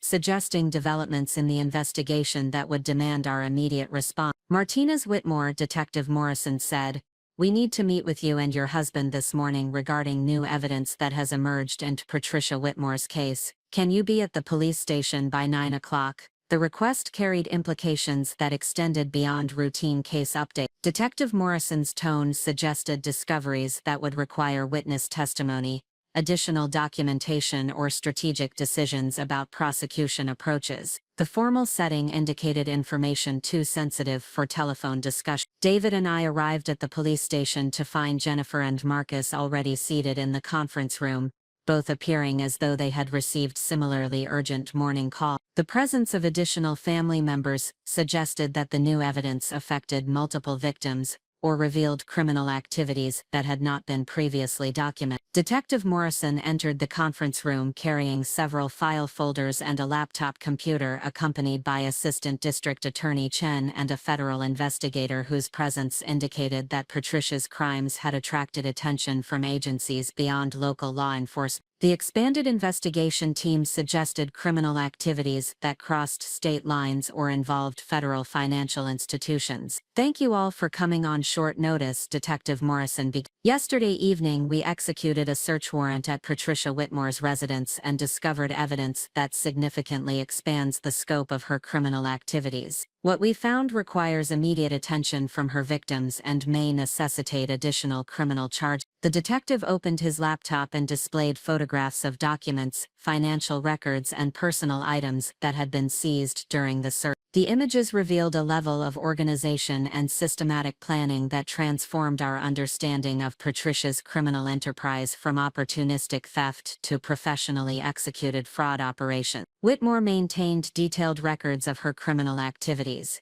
Detective Morrison explained, scrolling through photographs of handwritten ledgers, computer files, and document storage systems. These records document financial fraud affecting 37 victims over an 8-year period, with total losses exceeding $400,000. $400,000 represented nearly double the amount that had been previously estimated, reflecting the discovery of additional accounts, investment fraud, and property theft that had been carefully concealed from victims and law enforcement. Patricia had been operating what amounted to a family-focused criminal enterprise that had systematically exploited trust relationships for substantial financial gain. The records also reveal that Mrs. Whitmore has been working with accomplices, Detective Morrison continued. She provided personal information about family members to individuals who used that information to commit additional fraud in other states. Your personal data has been compromised beyond what we initially understood. The revelation that Patricia had been sharing our personal information with other criminals introduced dimensions of vulnerability that extended far beyond her individual activity. Our social security numbers, financial account information, and identity verification data had been distributed to unknown individuals who could continue exploiting that information regardless of Patricia's incarceration. Assistant District Attorney Chen addressed the implications for criminal prosecution and victim protection. Based on this new evidence, we will be filing additional federal charges related to wire fraud, mail fraud, and organized criminal activity. We will also be recommending that all victims implement comprehensive identity protection measures and consider civil litigation to recover damages. The federal involvement indicated that Patricia's crimes met criteria for prosecution under federal statutes that carried more severe penalties than state charges. The organized criminal activity designation suggested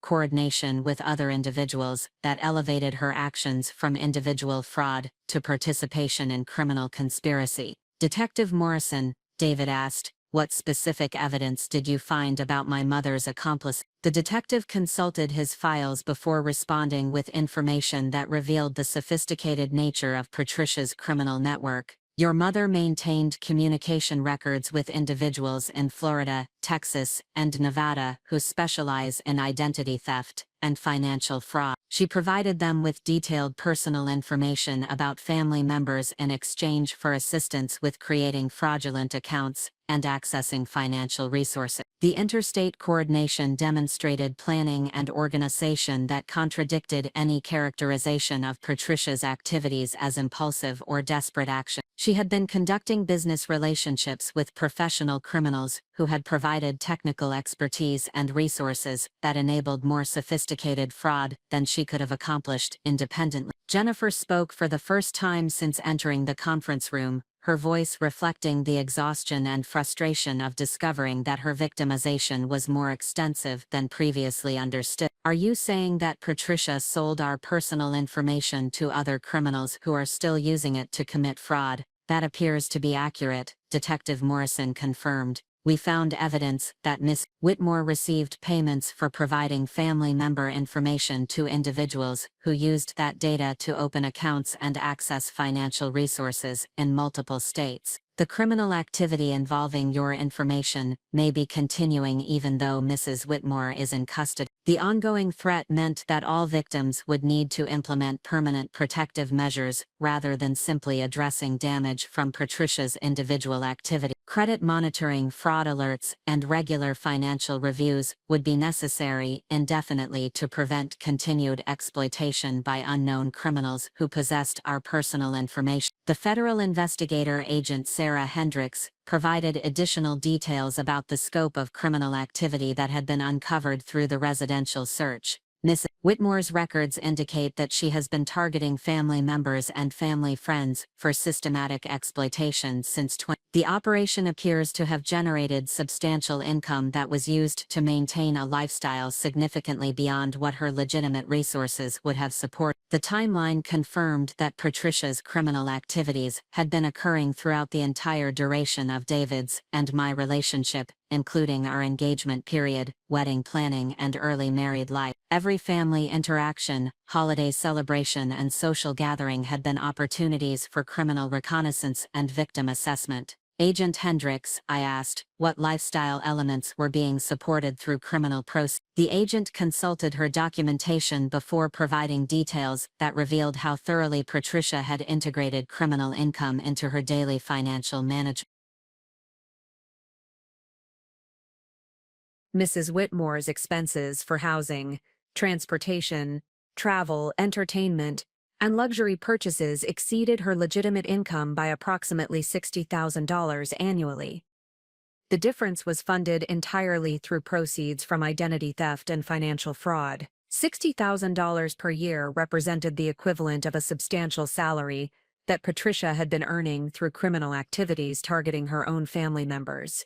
The systematic nature of her approach indicated that fraud had become her primary source of income, rather than supplemental resources for occasional expenses. The recognition was particularly devastating because it meant that Patricia's entire relationship with our family had been fundamentally economic rather than emotional. Her interest in maintaining close connections with relatives had been motivated by access to victims rather than genuine affection or family loyalty. Every expression of care and concern had been calculated to preserve criminal opportunities. Marcus asked the question that had been troubling all of us since learning about the scope of Patricia's criminal activities. How long do you think our mother has been stealing from family members?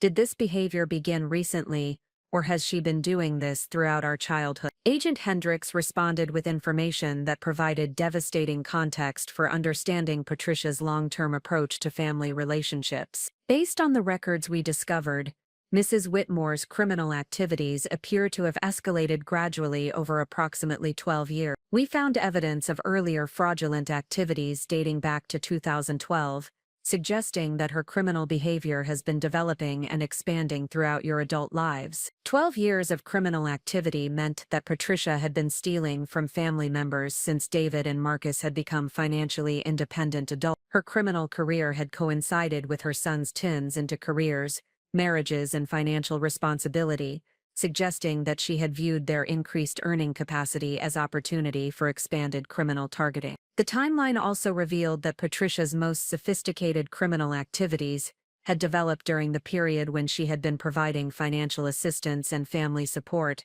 that had created emotional bonds and obligations among her victims. The assistance had been funded through theft from the very people who were grateful for her generosity. Detective Morrison provided additional details about physical evidence that had been discovered during the residential search. We found extensive documentation of your family's personal information, including copies of tax returns, bank statements, insurance policies, and legal documents. Mrs. Whitmore had been systematically collecting and organizing personal data about family members for use in fraudulent activity. The discovery of copied personal documents indicated that Patricia had been conducting surveillance and intelligence gathering that went far beyond casual observation during family visits. She had been systematically photographing or copying sensitive documents whenever she had access to family members' homes or personal belongings. She also maintained detailed profiles of family members' financial situations, employment histories, and major life events. Detective Morrison continued. These profiles appear to have been used for targeting decisions and timing of fraudulent activity. The profiles revealed Patricia's approach to victim selection and criminal planning that treated family members as business targets rather than emotional relationships. She had been analyzing our financial vulnerabilities, major expenses, and life transitions to identify optimal timing for criminal activities that would be difficult to detect or prosecute. Assistant District Attorney Chen addressed the legal implications of the expanded evidence for both criminal prosecution and victim recovery efforts. The additional evidence strengthens our ability to secure convictions on federal charges that carry substantial prison sentences. However, the complexity of the criminal enterprise means that prosecution will require extensive cooperation from victims and may take considerable time to complete. The prosecution timeline would affect our ability to achieve closure and move forward with rebuilding our financial security and family relationships. Federal criminal cases typically required months or years to complete, during which time we would need to maintain involvement with law enforcement and legal proceedings, while managing ongoing vulnerability from compromised personal information. Jennifer asked, What are the realistic prospects for recovering money that Patricia stole from our family? The prosecutor's response reflected the challenges of asset recovery in cases involving extensive criminal spending and interstate criminal coordination. Whitmore appears to have spent most of the criminal proceeds on lifestyle expenses and luxury items that cannot be recovered. However, we are pursuing asset forfeiture for her residence, vehicles, and personal property that may provide some compensation for victims. The limited recovery prospects meant that most victims would need to absorb financial losses while implementing expensive protective measures to prevent continued fraud by Patricia's criminal associate. The economic impact of her crimes would extend far beyond the money she had directly stolen to include ongoing costs for credit monitoring, legal representation, and financial security measures. Agent Hendricks concluded the meeting by providing specific recommendations for victim protection that would be necessary regardless of criminal prosecution outcome. All family members should implement immediate credit freezes, establish fraud monitoring services, and review all financial accounts for unauthorized activity. You should also consider that any personal information shared with Ms. Whitmore over the past decade may have been compromised and sold to other criminals. The protective measures would require permanent changes to how we managed financial accounts, personal information, and family communication. Trust relationships that had been normal aspects of family interaction would need to be replaced with verification and security protocols that assumed potential criminal intent. As we left the police station, the four of us gathered in the parking lot to process what we had learned about the true scope of Patricia's criminal activities and the ongoing threats that would affect our lives indefinitely. The moment of truth had revealed that our individual experiences of theft and fraud were components of a sophisticated criminal enterprise that had treated our family as a business opportunity rather than emotional relation. I feel like everything I believed about our family was a lie, Marcus said quietly. Our mother has been stealing from us for 12 years while acting like she cared about our welfare and success. The recognition was painful but necessary for understanding how to protect ourselves from continued exploitation and how to rebuild authentic family relationships based on honesty rather than manipulation. Patricia's criminal activities had corrupted the foundation of trust that made meaningful relationships possible, but acknowledging that corruption was the first step toward creating something genuine and sustainable. David expressed the commitment that would guide our approach to recovery and reconstruction. We cannot change what our mother did to our family, but we can choose how we respond to what we have learned. We can use this experience to build stronger relationships with each other and to protect other people from similar exploitation. The moment of truth had exposed the complete reality of Patricia's criminal character and the systematic nature of her exploitation. Now we could begin the process of deliberate response and strategic reconstruction of our lives according to our authentic values, rather than her manipulative agenda. The breaking point had revealed the foundation. The awakening had provided awareness. The moment of truth had delivered clarity. Now the real work of transformation could begin.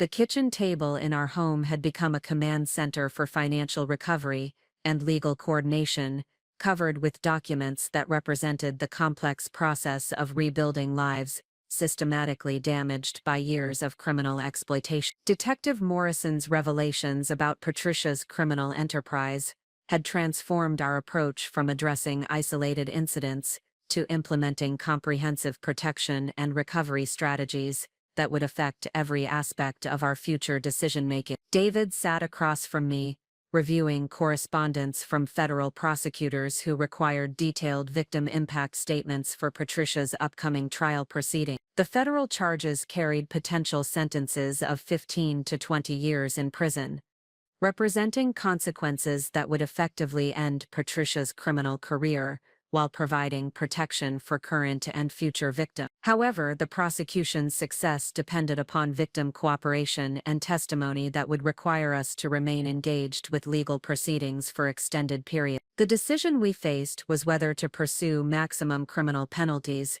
through full cooperation with federal prosecution, or to seek plea negotiations that would minimize our involvement while potentially reducing Patricia's accountability for her crime. The choice represented fundamental questions about justice, family loyalty and our responsibility to protect other potential victims from similar exploitation. Sarah, David said, looking up from the prosecutor's correspondence, the federal attorneys want us to testify not just about the financial fraud, but about the psychological manipulation and family dynamics that enabled Patricia's criminal activities to continue undetected for so long. The testimony request indicated that prosecutors understood Patricia's crimes as more than simple financial fraud. They recognized the sophisticated psychological manipulation that had prevented victims from recognizing criminal behavior and had created emotional barriers to reporting criminal activities once they were discovered. Our testimony would help establish patterns of behavior that could prevent similar exploitation of other families. What specific aspects of the psychological manipulation do they want us to address? I asked. David consulted the detailed witness preparation materials that federal prosecutors had provided for our review.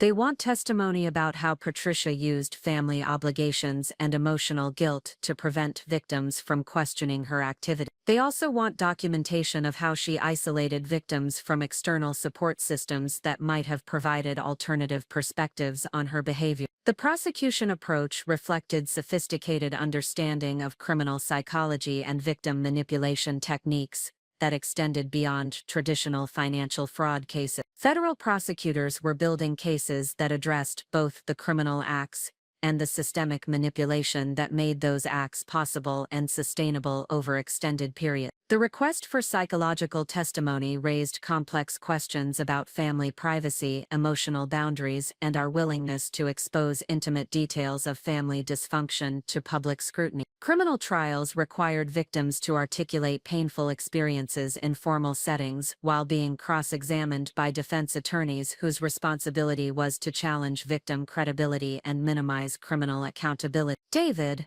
I said carefully, testifying about Patricia's psychological manipulation means publicly acknowledging that we were victims of systematic emotional abuse by your mother. Are you prepared for that level of public disclosure about our family relation? The question addressed fundamental issues of privacy, dignity, and the potential impact of criminal testimony on our professional reputations and community relations. Federal criminal trials generated public records that could be accessed by employers, colleagues, and community members who would learn intimate details about our family's circumstances and personal vulnerability. David's response reflected the internal struggle between desire for privacy and recognition of responsibility to prevent other families from experiencing similar exploitation. I think we have an obligation to help prosecutors understand how Patricia's manipulation prevented us from recognizing criminal behavior that should have been obvious to victims with access to complete information. The obligation to other potential victims represented a compelling argument for full cooperation with federal prosecution despite the personal costs of public testimony about family dysfunction and psychological manipulation. Patricia's criminal enterprise had affected dozens of victims across multiple states, and successful prosecution could prevent future targeting of vulnerable families. However, the decision also required consideration of the emotional toll that extended legal proceedings would impose on our efforts to rebuild financial security and establish authentic family relations. Federal criminal cases typically required 2 to 3 years to complete, during which time we would need to maintain detailed involvement with law enforcement and legal proceedings while managing ongoing vulnerability from compromised personal information. I reviewed the victim impact guidelines that federal prosecutors had provided for our consideration, noting the comprehensive nature of testimony that would be required for effective criminal prosecution. The prosecutors want documentation of every instance of financial manipulation, emotional coercion, and boundary violation that we can remember from our entire relationship with Patricia. They want us to reconstruct patterns of behavior that we accepted as normal family dynamics, but that actually represented preparation for criminal exploitation. The reconstruction process would require systematic analysis of years of family interactions to identify manipulation techniques and criminal behavior that had been disguised as normal relationship patterns. The exercise would be emotionally challenging but potentially therapeutic, providing opportunities to understand and articulate experiences that had created confusion and self-doubt throughout our marriage. Sarah, David said, I think the testimony process might help us understand how Patricia's influence affected our decision-making and relationship patterns in ways that we have not fully recognized yet. The insight reflected growing awareness that Patricia's criminal activities represented the most obvious manifestation of psychological manipulation that had affected numerous aspects of our married life and personal development. Understanding her manipulation techniques could provide tools for recognizing and resisting similar influence attempts in current and future relations. The telephone interrupted our document review, displaying a call from Marcus, who had been conducting similar discussions with Jennifer about their level of cooperation with federal prosecution. Marcus's perspective as Patricia's younger son carried particular weight because his childhood relationship with her had been different from David's experience, potentially providing alternative insights into her character development and criminal motivation. "David," Marcus said after we activated the speaker function, "Jennifer and I have decided to provide full cooperation with federal prosecution, including testimony about psychological manipulation and family dynamics. We think other families deserve protection from what Patricia did to us." The decision reflected significant emotional growth from Marcus's initial defensive reaction to learning about Patricia's criminal activity. He had progressed from denial and loyalty conflicts to recognition of responsibility for preventing future victimization through honest testimony about criminal behavior and manipulation techniques. "Marcus," I said, "that decision requires considerable courage, because defense attorneys will attempt to challenge your testimony and characterize Patricia's behavior as normal family conflict rather than criminal manipulation." Defense strategies in family-based financial fraud cases typically involved minimizing criminal behavior by presenting it as interpersonal conflict or misunderstanding rather than deliberate criminal activity. Defense attorneys would attempt to portray Patricia as a caring mother whose actions had been misinterpreted by ungrateful children who were seeking revenge for normal family disagreement. "We understand the challenges,"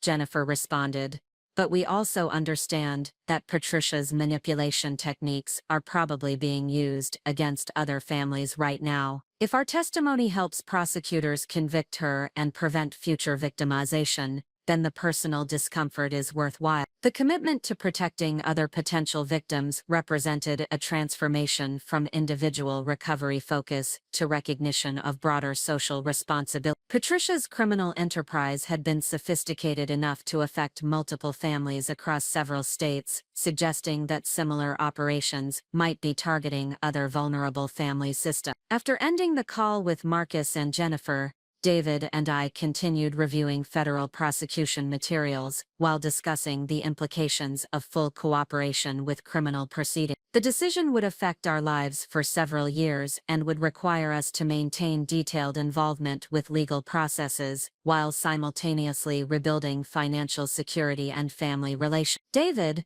I said, "I want to make sure we are choosing full cooperation for the right reasons, rather than seeking revenge against Patricia for her criminal behavior." The distinction was important, because revenge motivation could compromise our credibility as witnesses, while creating emotional burdens that would interfere with our recovery and reconstruction efforts. Effective victim testimony required clarity about criminal behavior and its impact, rather than emotional expression of anger and resentment. David's response reflected careful consideration of motivation and purpose, rather than reactive decision-making based on immediate emotional responses to Patricia's betrayal. "I think our primary motivation should be preventing other families from experiencing what we have endured. Patricia's criminal techniques are sophisticated enough that other people are probably being victimized right now." The prevention focus provided sustainable motivation for enduring the challenges of extended legal proceedings, while maintaining productive approaches to personal recovery and relationship. Our testimony would serve broader purposes than individual justice by documenting manipulation techniques and criminal patterns that could protect future victims. The decision to pursue full cooperation with federal prosecution required careful planning for managing the practical and emotional challenges of extended legal involvement. We would need to organize financial documents, coordinate work schedules around court appearances, and prepare for the psychological stress of public testimony about intimate family dynamics and personal vulnerability. "Sarah,"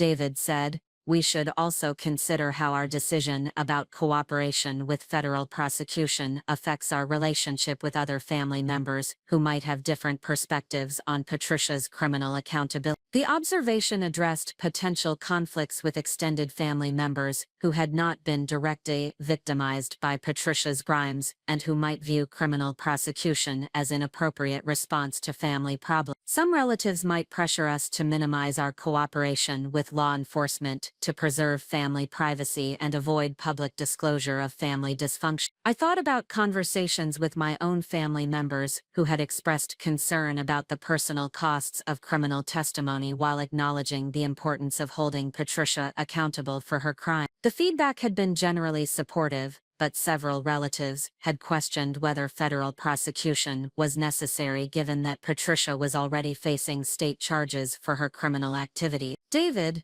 I think we need to make this decision based on our own values and assessment of responsibility, rather than trying to satisfy external expectations about appropriate family responses to criminal behavior." The independence from external pressure represented growth in our capacity for autonomous decision-making rather than deferring to family authority figures who claimed to understand what was best for us. Patricia's manipulation had conditioned us to prioritize other people's opinions and expectations over our own judgment and value. The decision-making process continued over several days as we consulted with victim advocates, financial advisors, and legal experts who provided professional perspectives on the implications of different levels of cooperation with federal prosecution. The consultations confirmed that full cooperation offered the best prospects for both individual recovery and prevention of future victimization. Rebecca Santos, a psychologist who specialized in family-based financial crimes, provided particularly valuable insight into the long-term benefits of comprehensive testimony about psychological manipulation and criminal behavior patterns. Victims who participate fully in criminal prosecution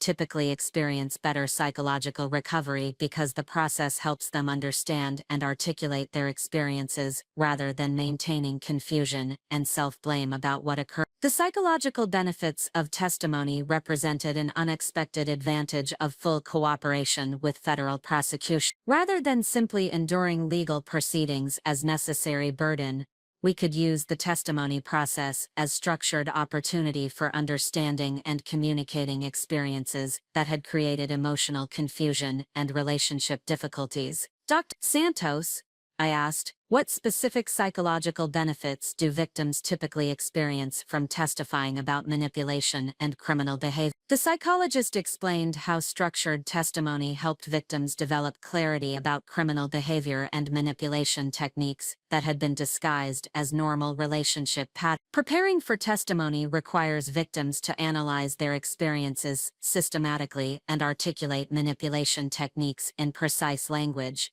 This process helps victims recognize patterns and develop skills for identifying similar manipulation in future relations. The skill development aspect of testimony preparation offered long-term benefits that extended beyond criminal justice outcomes to include improved capacity for maintaining healthy boundaries and authentic relationships. Understanding manipulation techniques would provide tools for recognizing and resisting similar influence attempts throughout our lives. After completing consultations with professional advisors and family members, David and I reached our decision about cooperation with federal prosecution. We would provide full testimony about Patricia's criminal activities, psychological manipulation, and family dynamics that had enabled her crimes to continue undetected for extended periods. The decision reflected our commitment to preventing other families from experiencing similar exploitation while using the legal process as opportunity for understanding and communicating experiences that would support our own recovery and growth. We would endure the challenges of public testimony because the alternative was allowing Patricia's criminal techniques to remain undocumented and potentially available for use against future victims. The choice represented a fundamental transformation in our approach to family relationships and personal responsibility. Rather than prioritizing family privacy and avoiding conflict, we were choosing transparency and accountability as foundation for authentic relationships and community protection. The decision point had clarified our values and established our direction for the extended process of recovery and reconstruction that lay ahead. We would use our painful experience as opportunity to develop strength, wisdom, and capacity for protecting both ourselves and others from similar exploitation. The breaking point had initiated transformation, the moment of truth had provided clarity. The decision point had established commitment to authentic values and protective action that would guide all subsequent choices about relationship patterns and personal boundaries. The preparation for federal testimony required systematic documentation of 12 years of criminal manipulation that had been skillfully disguised as normal family interaction. Rebecca Santos, the psychologist specializing in family-based financial crimes, guided David and me through a structured process of analyzing our relationship history with Patricia to identify manipulation techniques and criminal behavior patterns that would support effective prosecution. The methodology Dr. Santos employed involved creating detailed timelines of significant family interactions, financial discussions, and boundary violations that had occurred throughout our relationship with Patricia. Each incident required careful analysis to distinguish between normal family dynamics and sophisticated manipulation designed to gather information or create emotional obligations that would prevent resistance to criminal exploitation. Sarah, Santos explained during our third preparation session, the federal prosecutors need you to articulate specific examples of how Patricia used emotional manipulation to prevent family members from questioning her access to personal information and financial resources. Your testimony will help establish patterns of behavior that demonstrate deliberate criminal intent rather than simple family misunderstandings. The distinction between deliberate criminal intent and family misunderstandings represented a crucial element of federal prosecution strategy. Defense attorneys would attempt to characterize Patricia's behavior as normal family conflict or generational differences, rather than systematic criminal activity designed to facilitate financial exploitation. David and I worked methodically through chronological records of family interactions, identifying instances where Patricia had used guilt, obligation, and emotional pressure to gain access to information or resources that she had subsequently used for criminal purposes. The analysis revealed patterns of sophisticated psychological manipulation that had been invisible when they were occurring but became obvious when examined systematically. One significant pattern involved Patricia's strategic use of family crisis situations to gather sensitive personal information under the guise of providing assistance and emotional support. During my father's illness and death, Patricia had positioned herself as a helpful resource for managing complex medical and estate matters while actually collecting personal information that she later used for identity theft and financial fraud.